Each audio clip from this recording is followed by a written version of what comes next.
Hello, everyone. Thank you very much for watching today. Today is Tuesday, the 11th, already almost the middle of the month. And today I'm going to talk about energy. Just give you some ideas of how important energy is, not just physical energy, emotional energy, mental energy, and focus. Because nothing moves without energy. A little physics lesson. Nothing moves without some energy. And your mind, it's hard to move forward and be productive without a good mental energy and moving you in the right direction. So there's three things that you need to do and think about to have energy, to make sure you are filling your tank, not just your physical tank of your body, but your mental energy and focus of where you want to go with your life and success and relationships. It's kind of like energy. You don't have to, I think when you might have read this topic today, a lot of people think maybe energy has to come from nothing. Like you just have to have it. Like, I'm talking about those high energy extrovert people. I'm not talking about that. Those people that are just running around and high energy, talking fast, and they never stop. I'm not talking about that type of energy. I'm talking about the energy, your passion of what you're doing with your life.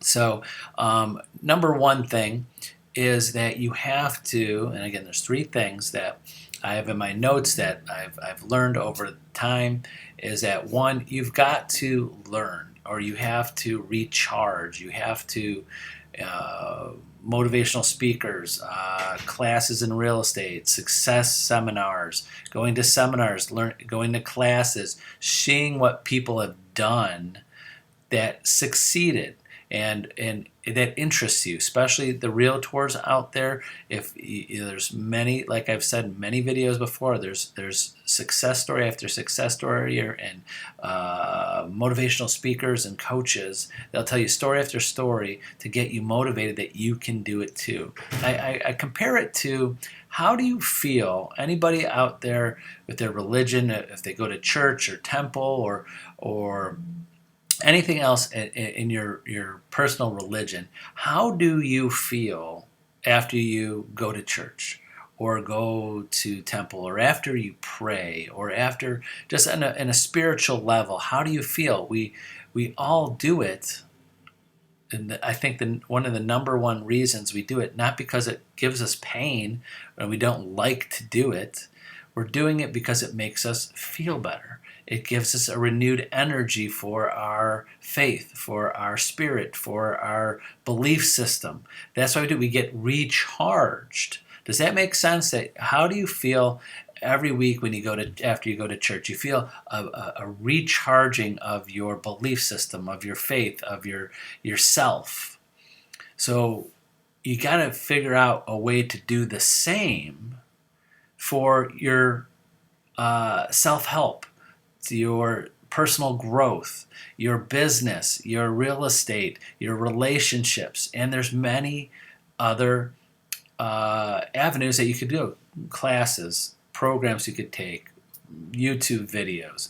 One of the ones I love, I for years, I've always watched different videos and back in the day of cassette tapes of Tony Robbins. I love Tony Robbins. Just the energy just gets me refocused. I love, I haven't gone to an event since COVID started, but I loved going to conventions where they had those motivational type speakers, and you go out of there, you're like ready to take on the world and go on to a next level. So if you've ever been to a convention or a seminar or watched a program and you just feel energized, like I can do this, I'm going to do this, I'm going to succeed, those are the things you got to look for, and you got to connect with the ones that you like the best: the books, the tapes, the videos, the people, like example Tony Robbins, or the coaches like Tom Ferry. Anything out there, you got to figure out what I need to do consistently to recharge, to get that belief system back, to get that I can accomplish anything. So that's one of the things you got to think about constantly. And again, keep that comparison to I go to church every week to show my faith, to be committed to my belief system, to feel better that I'm doing this and I'm a great person. Whatever feelings you get from that and why you do it, again, you don't do it because you hate it. You don't do it because there's some punishment to it. You do it because you like it. Now figure out how you could do something similar weekly with that. Number 2 is you got to be around and spend your time talking to and communicating with people that bring this out of you. Again, I'm sticking with the church and the religion comparison. When you go to church, there are people there with the same belief system, the same philosophies, the same goals of why they're there, and you connect with them. Does that connect? Does that make sense? And then you got to find that same thing for you. You want to get better in your personal relationship with people or your spouse or whatever, you've got to be around people that have a great relationship with other people and their spouse. You can't hang around with people that are having bad relationships with everybody they know and think that you are going to end up being better off hanging around them. They'll turn you the other way on that. When you want to be successful in a business, you got to hang around and spend time talking to. Again, sometimes it's hard to find those people, but at least try to connect with people, your colleagues, people you know, talk to, have a coach, someone that is successful in that and have the same belief system, the same goals, and the same drive. I give you an example, a good and bad example, is real estate. I know in real estate, being the spouse of a successful realtor is a tough job. Just being a spouse of a successful realtor, because I know I've been in 30 years. The nights, the weekends, the calls all the time, the calls at 11 o'clock, you're on the phone around, there's always an emergency because the people are calling you in their time. You got to go out and show houses. You can't do it all from your phone at home. You got to go out. So sometimes, good and bad, sometimes a good successful realtor has a great support system, a great spouse, or family or friends and support system that helps build them up. Yeah, you go out there. You go get with that buyer. I know it's all days from 10 a.m. to midnight on Saturdays and Sundays, and you have people behind you saying, I totally understand you can't make it to this event or this party because you have to show houses or you're excusing yourself from dinner all the time, from calls. This happens. But if you have a support system and people that help elevate that, helps elevate you. And if it's the other way, it makes things so difficult. And that's the bad side of things when you have a family or spouse or doesn't understand and doesn't promote all the time and effort you have to put into it. So I'm sorry to say that I was just going to say that I see that a lot. I see that a lot, and that's the downside to things.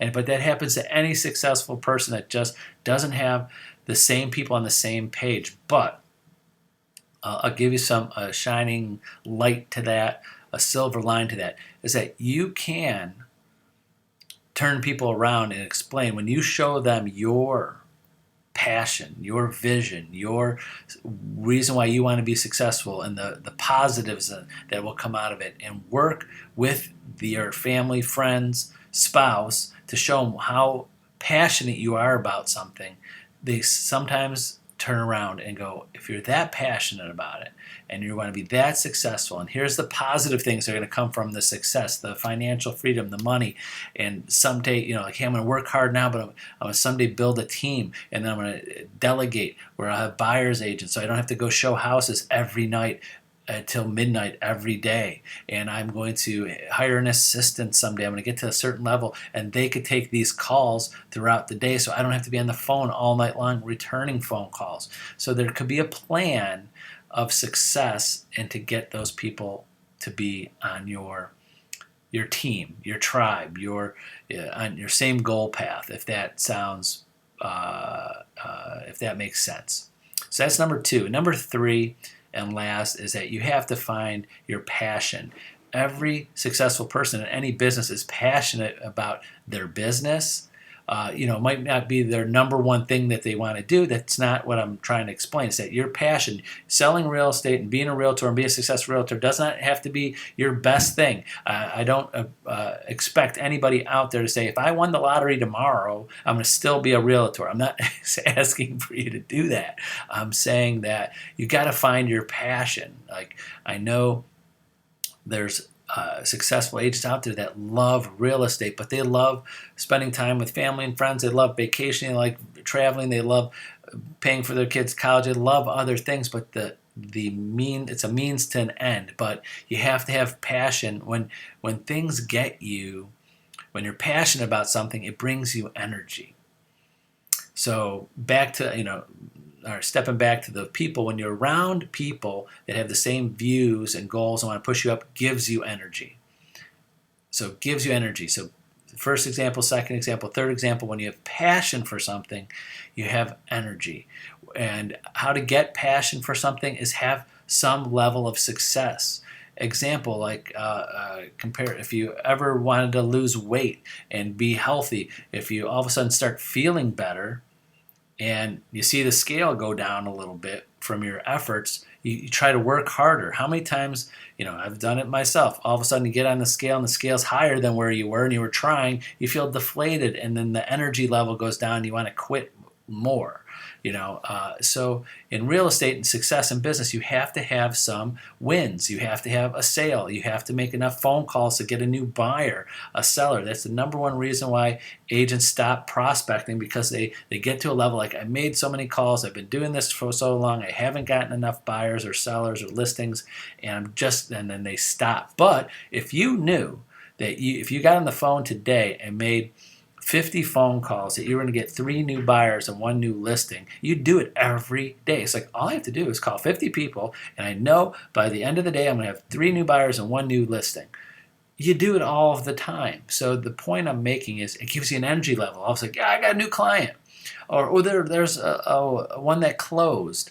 So it's a snowball effect of energy, that when you work hard enough, you focus enough, and have some wins, some sales, some new buyers, some new sellers, that energy level starts getting higher, and you want to do it more, and you're excited about it, and you're passionate about it, because there's results to your hard work. So hopefully that all makes sense. Those 3 examples is find things, classes and programs and tapes, similar to going to church. Find things that are going to renew your energy level at least once a week, or even daily if you can. 2, you got to hang around the people that are going to give you energy and push you up and excite you about doing what you're doing. And they're happy for you and give you ideas and brainstorm with them. You got to be around the people that are giving you energy, not, as Tom Ferry refers to, as energy-sucking vampires.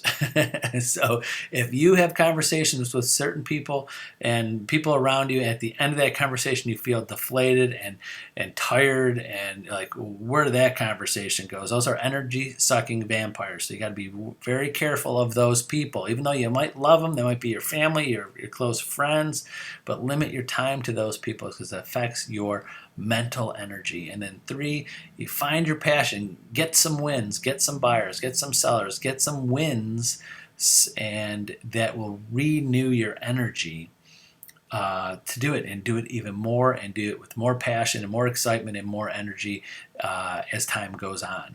Because there's agents that have been in this business many, many years, and they're just as excited about what they do every day than when they started. That's how I am. Every day I'm just as excited or more excited about what I do every day.